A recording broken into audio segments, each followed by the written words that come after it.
What is up, guys? It is time for yet another tier list video. I am your host, BC Kane, and today we are going to rank every single Pokemon League champion. Now, when I say that, here's what I mean.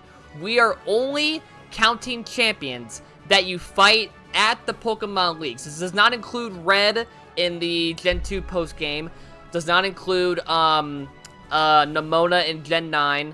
Doesn't include Mustard or Peony from Gen 8's DLC.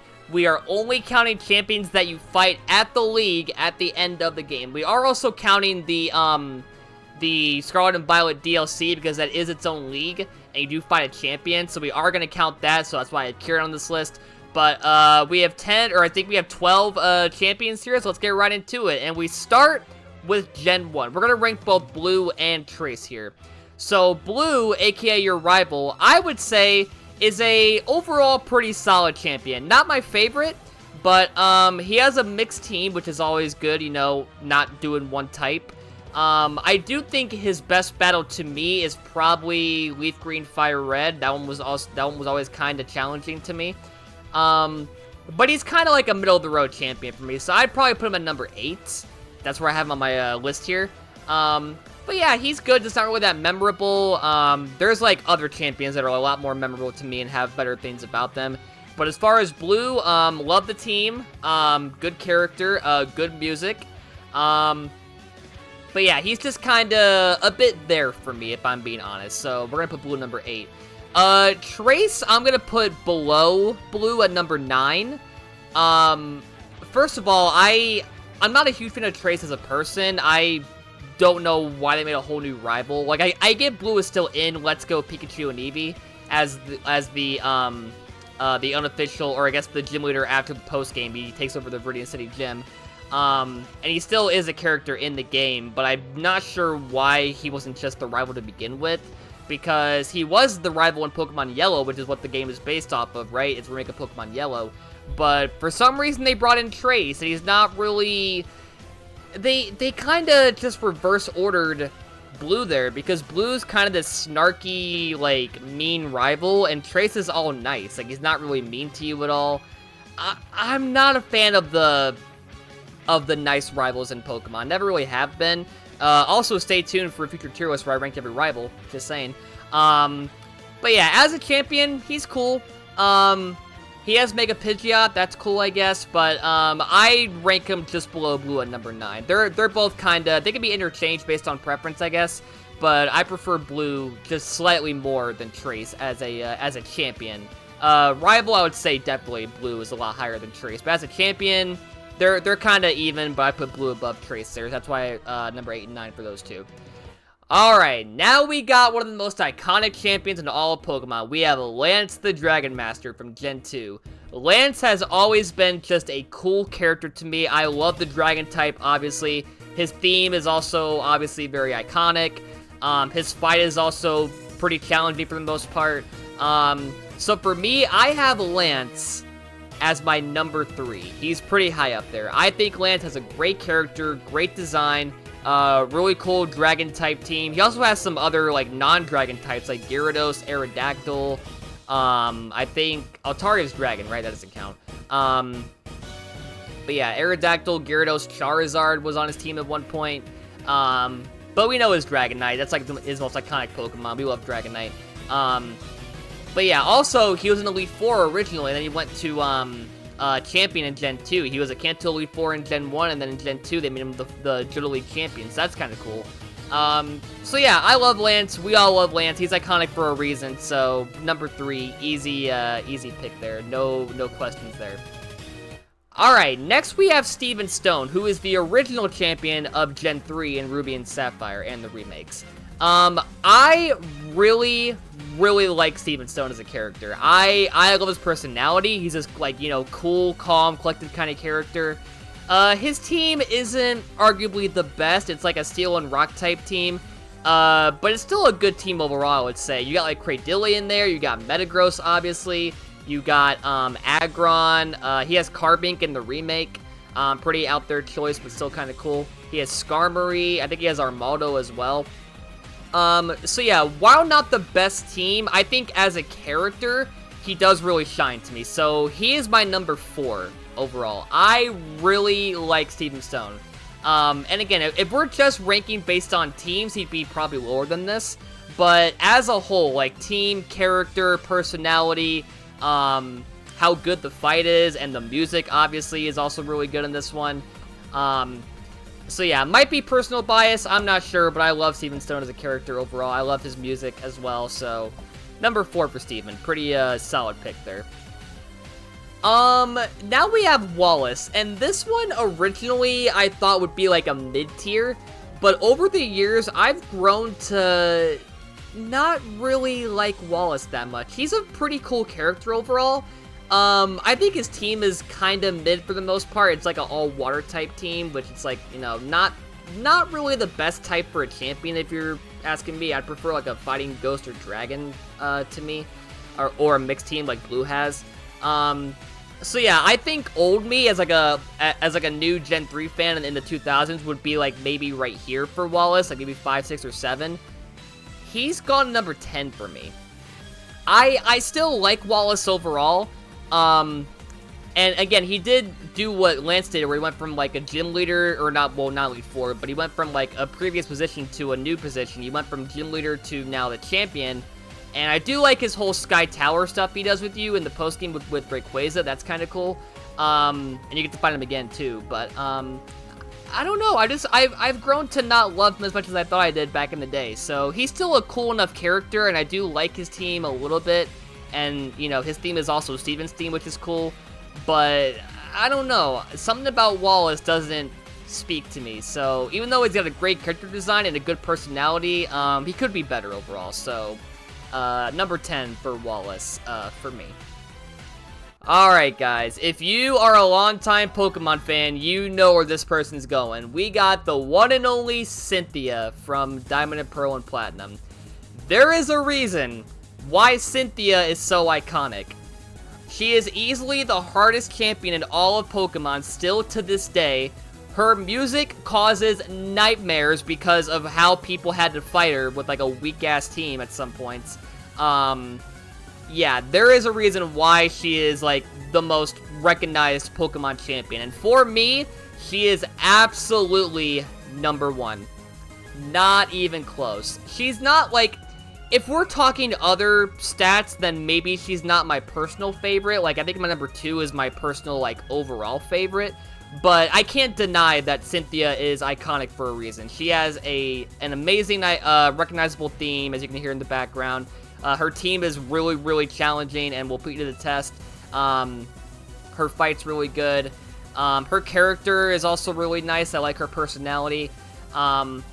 But I just love Cynthia so much. Again, there is a reason why people fear Cynthia these days in Pokemon, because even in the remakes, like, the remakes of BDSP are kind of mixed opinions and whatnot, but they nailed the champion fight. She's actually harder in the remake, in my opinion, which I didn't think they would ever do for, like, a remake that's made to be a bit easier overall than the original version.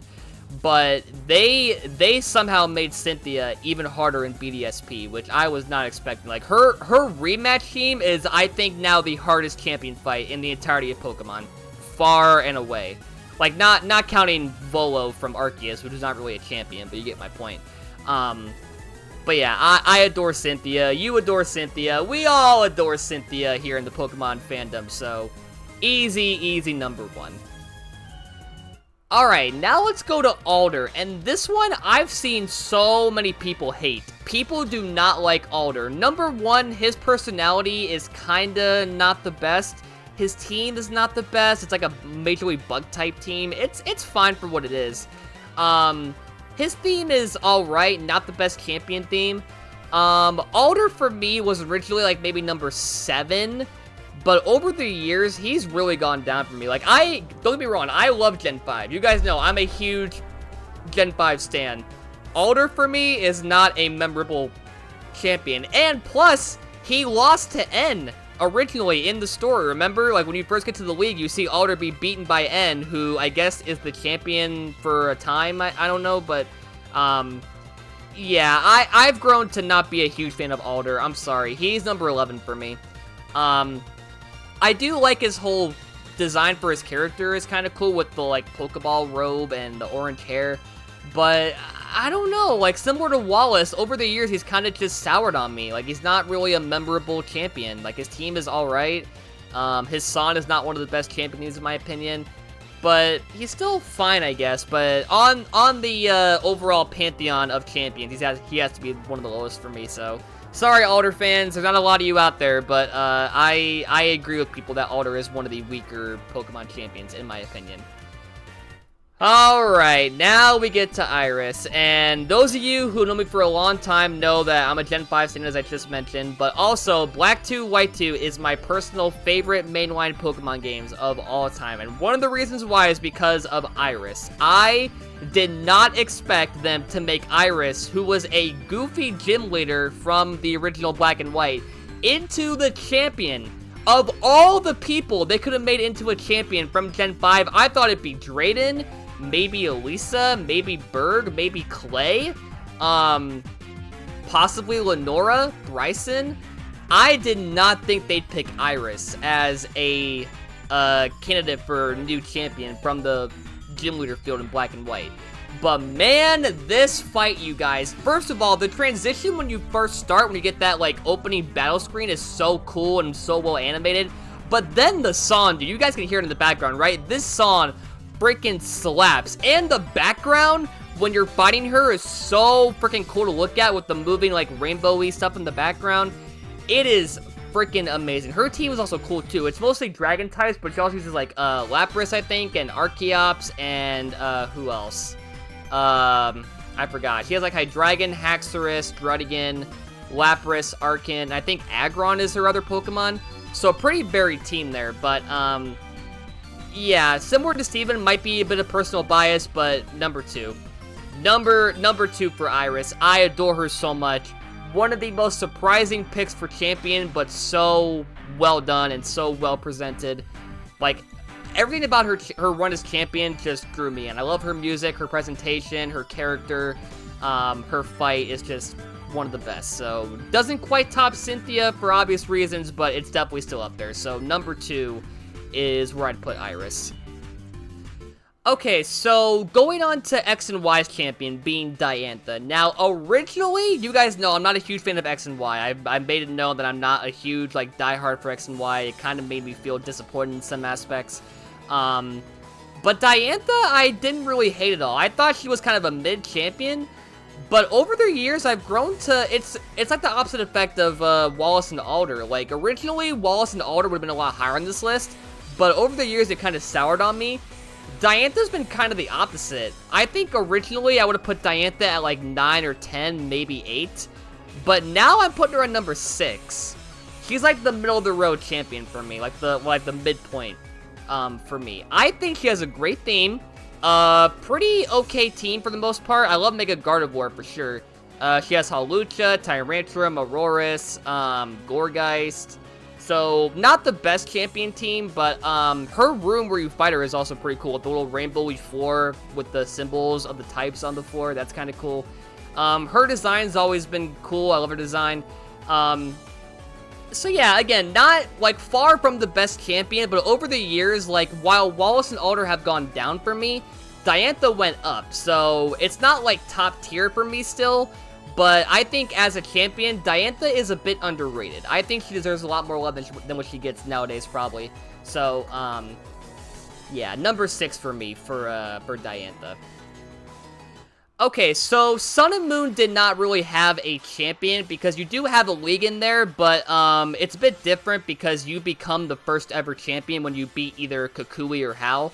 So, I can't really rank, like, anything from Gen 7 because there's no, like, champion you fight at the beginning of the league, or at, like, the end of the league the first time. I'm not going to rank every single battle that you do there because that's kind of pointless and stupid. So, we're going to skip Gen 7.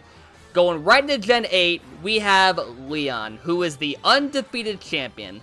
Now, like X and Y, Sword and Shield is not my favorite Pokemon game. It kind of left me a bit sour.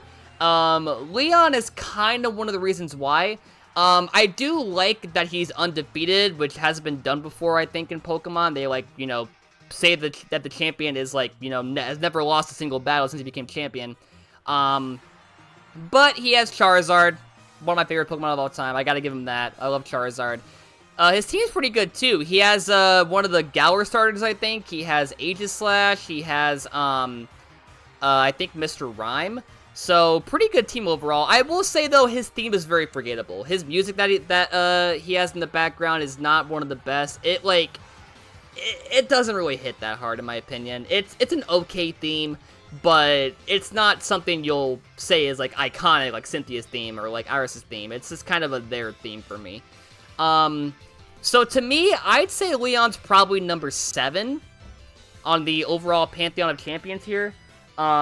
He has a cool enough character, I would say, even though he's kind of a doofus with, like, you know, directions and whatnot. They kind of make that a running gag in the game where he, like, gets lost consistently. But I still like him. He's a cool enough character. He's fine. His music is kind of mid overall. His team is good for the most part. And he's just, you know, overall pretty good to okay. So he's like middle of the road, similar to Diantha for me. So we'll put him at number 7. So there you go. Number 7 for Leon. Alright, now we got Geeta and Kieran, the two Gen 9 champions. So, Geeta, right? Geeta has a really cool design. But after I fought Geeta, when I did my Pokemon Violet playthrough, I did not remember that fight at all. I think Geeta, for me, is the most forgettable champion in the history of Pokemon. I think her character could have done a lot more in the story overall. And I think because of how they make champions work in Scarlet and Violet with, like, you know, the fact that people who beat Geeta are now also recognized as champions, like Nemona is, for example, that does kind of take away from Nemona being this, like, you know, strongest person in the entire region and this, like, you know, final boss sort of character. Her team is good, I would say. She has King Gambit, she has Espathra, she has Go-Goat. It's kind of a weird team overall, but it's pretty good for the most part. But, like, again, I don't have much memories of fighting Geeta because she's so forgettable and not really a cool character. So, number 12 for me is Geeta. Like, again, I wouldn't say she's a bad champion, but she's probably my least favorite of all the Pokemon champions. Like, Alder is getting there these days, but I'd say Geeta is my least memorable of the champion fights I've done in Pokemon. Like, I just don't... She's not memorable. Like, her music is fine, I guess, but I think her character is, like, the worst part, because it could have been more than what it was, is what I'm saying. Like, you know, it could have been, you know, a bit more involved in the main story, like, during the whole Miraidon, Koraidon, Area Zero stuff would have been cool. But it is what it is. I still like her overall a bit, but easily my least favorite Pokemon champion, so there you go. Alright, and we're going to end with Kieran, who, again, is not part of the main story Pokemon League, but he is part of the DLC League, being the BB League from the second Scarlet and Violet DLC. So we're going to count that because he is a champion of a league that you go to. So I think we'll count Kieran for this list. So, yeah, kind of a spoiler because only 5 is blank. So, yeah, number 5. But, quick thoughts, I like Kieran's character. When you first meet him in the first DLC, he's this kind of like shy, kind of laid back sort of character. But then once you beat him like, what, 3 or 4 times in the first DLC, he kind of turns heel on you and becomes like a bad guy. And he like puts his hair up and he looks all villainous now and becomes the champion and he's got like a snarky attitude. I really like Kieran's heel turn. I think his heel turn was really, really well done for the most part. And, I was not expecting that, because I saw the ending and I'm like, oh, he's gonna return in the DLC part 2, and he's gonna be a bit more serious with the fucking, you know, tied up hair and the, you know, more snarky attitude, but I did not think he'd be as bad as he was in terms of, like, you know, being a bad guy. Like, not bad as, like, he sucks, but, like, he is a pretty bad person. And he captures, Terapagos in a Master Ball, which that was a cool cutscene. But yeah, as a champion, his team's pretty cool too. He has, Hydrapple, he has, I don't think I remember his team overall. I know he has Hydrapple as, like, his main Pokemon, right? But his team, from what I remember, is pretty good overall. Not the best team, but it's pretty good. So yeah, I'd say Kieran is, like, near the top for me, number 5, but, Yeah, not quite in the top tier of Pokemon champions. And there you go. That is every Pokemon League champion from every generation. We got Cynthia number 1, Iris number 2, number 3 is Lance, 4 is Steven, 5 is Kieran, 6 is Diantha, 7 is Leon, 8 is Blue, or your rival, whatever you call him in the Gen 1 games. Trace, whatever you call him in the Gen 1 remakes. Wallace is number 10, Alder's number 11, and the worst one to me is Geeta from Scarlet and Violet. So there you go. Let me know your thoughts in the comments, what you guys thought and what you would change. Who was your favorite Pokemon champion of all time? And I guess I will see you guys in the next tier list video, and until then, bye!